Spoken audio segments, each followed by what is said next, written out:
Hello বন্ধুরা, আজকে আমি রান্না করব চিংড়ি মাছের ভাপা। দেখুন এখানে লবণ হলুদ মেখে নিয়েছি চিংড়ি মাছের, এদিকে জিরা লঙ্কা বেটে নিয়েছি, সর্ষা দেখুন আমি কালো জিরা সর্ষা ফোড়ন দিয়ে দিয়েছি। এবার চিংড়ি মাছটা এখানে দিয়ে দেবো। এখানে চিংড়ি মাছটা এখন দিয়ে দেবো। চিংড়ি মাছটা হালকা ভেজে নিয়ে দেখুন বন্ধুরা, আমার চিংড়ি মাছটা হালকা ভাজা হয়ে গিয়েছে। এবার আমি এখানে সর্ষা জিরা লঙ্কা যে বেটে রেখেছিলাম ওটা দিয়ে দেবো।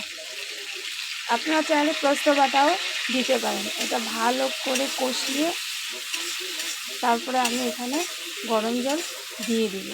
দেখুন বন্ধুরা, চিংড়ি মাছ কষানো আমার হয়ে গিয়েছে মশলা দিয়ে। এবার আমি এখানে জলটা দিয়ে দিব। এটা কিন্তু গরম জল, আপনারা অবশ্যই গরম জল দেবেন। এবার এখানে কাঁচা লঙ্কা ফাটিয়ে দিয়ে দিব। আপনারা যে যেরকম ঝাল খান ওই হিসাবে লঙ্কা দেবেন।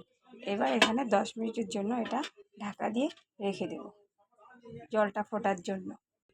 দেখুন বন্ধুরা, এবার আমি ঢাকনা সরিয়ে নেব। দেখুন আমার জল ফুটে গিয়েছে।